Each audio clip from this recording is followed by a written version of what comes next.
नमस्ते, मैं डॉक्टर सौरभ जोशी हूँ और आज हम बात करने वाले हैं रिकरेंट वेरिकोस वेन्स के बारे में। रिकरेंट वेरिकोस वेन्स मतलब वेरिकोस वेन्स जो जिसके लक्षण बार-बार आते रहते हैं। एक बार उपचार करने के बाद भी इन पेशेंट्स को ये फिर से नसें फूलती हैं या फिर से ज़ख्म आ जाती है या पूरी तरह से इसका उपचार नहीं होता। तो इसके कारण क्या होते हैं या इसके बारे में हम क्या कर सकते हैं? ये रिकरेंट वेरिकोस वेन्स ये तो पहले हम ये समझ लें कि वेरिकोस वेन्स ये जो तकलीफ़ है ये रिस्क फैक्टर डिपेंडेंट होती है। रिस्क फैक्टर मतलब आप अगर पेशेंट का वेट ज़्यादा हो या फिर उनको ज़्यादा खड़े रहने का काम हो या फिर उन्हें कुछ फैमिली हिस्ट्री हो कि अपने माता-पिता को भी हमें वेरिकोस वेन्स है, तो इन लोगों में ये अगर रिस्क बॉडी जो हम मॉडिफ़ाई करने लायक जो रिस्क फैक्टर होते हैं, जैसे कि ज़्यादा खड़े रहना या वज़न, इसको हमें थोड़ा-सा सुधारने की ज़रूरत होती है। अगर हमारा वज़न बहुत ज़्यादा है, तो जिस रिस्क की वजह से वेरिकोस वेन डेवलप हुआ, वो तो बनी रहती है। इसीलिए वो वेरिकोस वेन्स वो नसें फिर से फूल सकती है या नई नसें बन सकती हैं।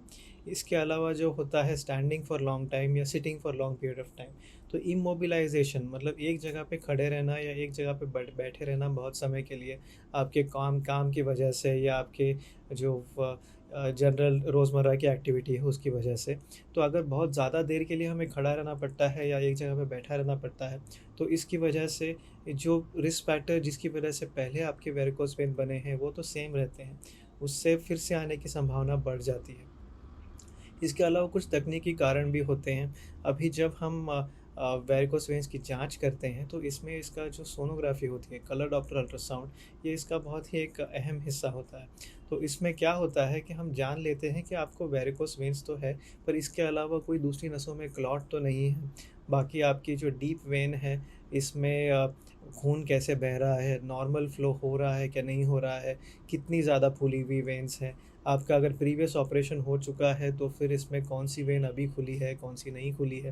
तो तकनीकी कारण के इसमें कुछ जब जाँच की जाती है कलर डॉप्लर सोनोग्राफ़ी तो एक मालूम कर लेना चाहिए होता है कि कौन-सी वेन की वजह से तकलीफ़ हो रही है और बाकी और कोई कोई कंडीशन तो नहीं जिसकी वजह से जिसको हम इम्प्रूव कर पाएँ।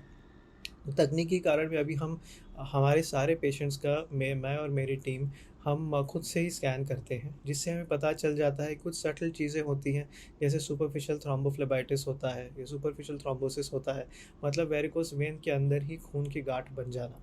तो इसमें अगर हम ये होते-होते अगर ट्रीट करेंगे, तो फिर इसका जो ऑपरेशन या कोई भी ऑपरेशन आप इसका अगर चुन लें, ओपन सर्जरी चुन लें, लेज़र चुन लें, वीना सील चुन लें, इनका जो सक्सेस रेट है कम हो जाता है क्योंकि नस के अंदर ऑलरेडी क्लॉट होता है।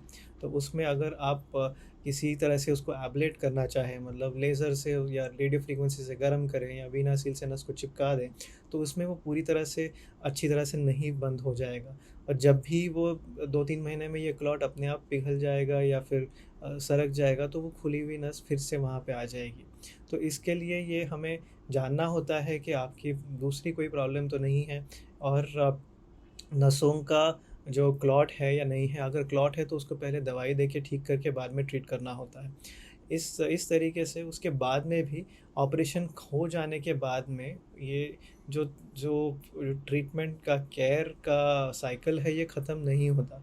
ऑपरेशन तो शुरुआत होती है, उसके बाद में हमारे सारे पेशेंट्स को ये रिकरेंट वेरिकोस वेन्स से बचने के लिए काउंसल किया जाता है कि आपको क्या-क्या उसका ख़्याल कैसे रखना है। उसके अलावा रेगुलर जाँच जो होती है मतलब ये जो वेरिकोस वेन की सोनोग्राफ़ी होती है, ये हम खुद से रेगुलर तौर पे करते हैं। आपका ऑपरेशन हो गया और इसके साथ आपका हमारा नाता ख़त्म, ऐसे नहीं होता। ये तो शुरुआत है। इसके साथ-साथ हमारे सारे पेशेंट्स को हम रेगुलर एक फ़ॉलो-अप शेड्यूल दिया जाता है, जिसमें हम उनको प्रॉपर टाइम पे बुलाते हैं। आपको हम 7 दिन के बाद बुला के फिर से स्कैन करेंगे, चेक करेंगे सब ठीक है क्या नहीं, कुछ क्लॉट तो नहीं है। 2 महीने बाद, 6 महीने बाद, 1 साल, 2 साल, 4 साल, ऐसे 10 साल तक हम पेशेंट को शेड्यूल देते हैं। हम चेक करते हैं, करना कुछ नहीं होता है, बस जाँच करनी होती है कि आपको सब ठीक चल रहा है या नहीं चल रहा। और अगर इसके दौरान हमें दिख जाए कि कोई नस नहीं बन रही हो या किसी भी रिस्क फैक्टर या तकनीकी कारण की वजह से दूसरी ये नस फूल गई हो या उसमें ये बराबर से हील नहीं हुई हो, तो उसको फिर हम जल्दी से मतलब छोटे से एक इंजेक्शन के माध्यम से उसको ट्रीट किया जा सकता है। पर ऐसे ही अगर छोड़ दें और आप सीधा आपको बताएँ कि आप अभी सब हो गया है, अगर आप 5 साल के बाद फिर से आते हैं तो फिर वो फिर नस फूली हुई होती है।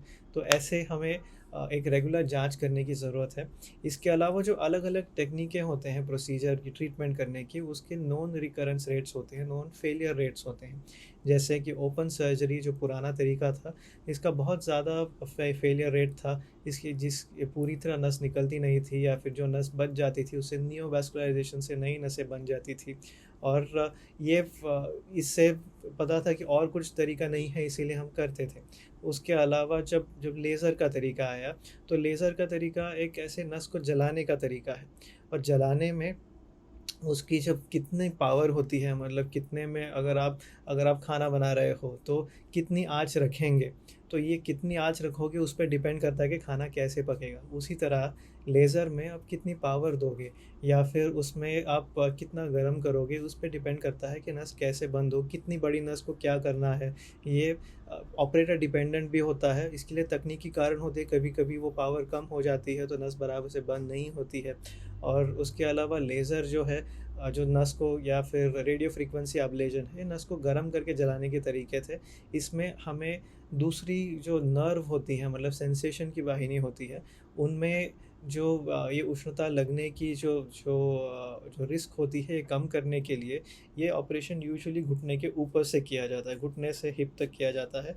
घुटने के नीचे की नसें होती हैं, उनको इनके पास एक जो नर्व होती है, सैफनस नर्व होती है या पीछे साइड सूरल नर्व होती है, ये नस के हमारे जो ऑपरेशन की नस के बहुत बिल्कुल पास में रहती है। तो इसमें उनको जल जाने की जो रिस्क होती है, जिससे फिर आपके सेंसेशन चेंज हो जाएँगे, ये नहीं होने के लिए इसको थोड़ा-सा कंज़र्वेटिवली किया जाता है, और इससे फिर रिकरेंस की रिस्क भी बढ़ जाती है। साथ-साथ थर्मल एब्लेशन प्रोसीजर्स में स्टॉकिंग पहनना कंपल्सरी होता है। डिपेंडिंग ऑन कितनी बड़ी नसें हो और या कितने कितने एग्रेसिवली सर्जरी की हो, पेशेंट को between 6 months to 1 year stockings पहनना ज़रूरी होता है। अगर हमने बराबर से नहीं पहने या फिर उसको छोड़ दिया बीच में ही, तो ये जो नस का हमने जो ऑपरेशन किया फिर से फूल सकती है। तो ये कुछ कारण हैं वेरिकोस वेन्स को फिर से आने के लिए, और उसको रोकने के लिए अभी जो तकनीकी एडवांसमेंट्स होते हैं या फिर जांच जो रेगुलर इंटरवल्स में करनी होती है, ये करना ज़रूरी है।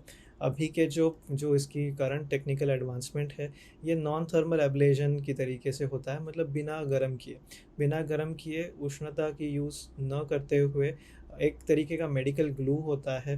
और ये जो करंटली जो दुनिया में जो ओनली एफडीए अप्रूव्ड ये जो नस को ग्लू करके चिपकाने का तरीका है, ये वीनासील है।